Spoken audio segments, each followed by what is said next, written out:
कन्नडचे आमचे शिक्षक मित्र पाटील सर, त्याचप्रमाणे व्यासपीठावरील सर्व मान्यवर आणि या शाळेच्या संचालिका आमच्या भगिनी आदरणीय संध्याताई चव्हाण गायकवाड मॅडम आणि आपण सर्व उपस्थित विद्यार्थी, पालक, बंधू आणि भगिनींनो, खरं तर आम्ही वेगवेगळ्या कार्यक्रमाच्या निमित्ताने शाळेच्या महाविद्यालयाच्या वार्षिक स्नेह संमेलनाच्या निमित्ताने कार्यक्रमाला जात असतो, पण इंग्लिश मीडियम शाळेच्या स्नेह संमेलनाला फार कमी आम्हाला जाण्याची संधी मिळते।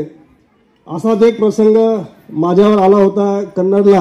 आमच्याकडे फातिमा कॉन्व्हेंट स्कूल आहे कन्नड येथे आणि त्याही शाळेच्या वार्षिक स्नेह संमेलनासाठी मला एकदा बोलवलं होतं आणि मला असा प्रश्न पडला की मी मराठीचा प्राध्यापक आणि इंग्रजीमध्ये बोलावं लागतं की काय, अशा प्रकारची एक माझ्यावर जबाबदारी त्यावेळेला आली होती आणि मला आजही असं वाटलं। पण इथे मराठीमध्ये काही जण बोलले तेव्हा मला बरं वाटलं की आता आपण मराठीमध्ये बोलू शकतो। खरं तर एक या संभाजीनगर शहरातील एक आदर्श अशा प्रकारची शाळा म्हणून या ड्रीमलँड शाळेकडे पाहिलं जातं।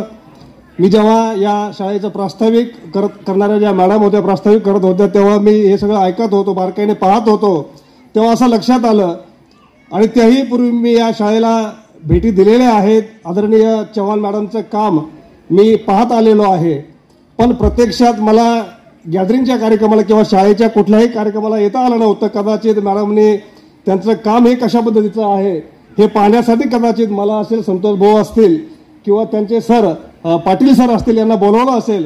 खरोखर मी संध्या चव्हाण मॅडमला सलाम करतो की आपण अतिशय जिद्दीने, अतिशय कष्टाने आणि मेहनतीने ही शाळा या संभाजीनगर शहरामध्ये आपण उभी केली आहे। मी असं म्हणेल की या शाळेच्या बाबतीमध्ये मी खूप ऐकून आहे। अनेक पालक त्या परिसरामध्ये माझे नातेवाईक आहेत, माझे मित्रमंडळी आहेत आणि ते सांगत असतात की कमीत कमी फीस असलेली ही शाळा आणि विद्यार्थ्यांच्या सर्वांगीण व्यक्तिमत्व विकासासाठी सातत्यानं प्रयत्न करणारी अशी ही शाळा म्हणून या शाळेचा नावलौकिक आहे, हे मी अनेकांकडून ऐकलेलं आहे। या ठिकाणी मी विद्यार्थ्यांचे काही कार्यक्रम बघितले। जीना इसी का नाम है या थीम खाली फार सुंदर एक सामाजिक जाणीव असलेले कार्यक्रम या ठिकाणी प्रेझेंट झाले। मला असं वाटतं की यावरून ही शाळा आणि या शाळेच्या संचालिका आणि त्यांचा असलेला दृष्टिकोन, समाजाकडे पाहण्याचा असलेला दृष्टिकोन कसा आहे हे आपल्या सहजपणे लक्षात येतं। आणि म्हणून केवळ शिक्षण घेऊन आता चालणार नाही, तर आपल्याला केवळ अधिकारी होऊन चालणार नाही, केवळ इंजिनियर होऊन चालणार नाही, डॉक्टर होऊन चालणार नाही, तर आपल्याला सामाजिक बांधिलकीचा, सामाजिक जाणीवेचा माणूस सुद्धा आपल्याला या शिक्षणातून निर्माण करावा लागणार आहे।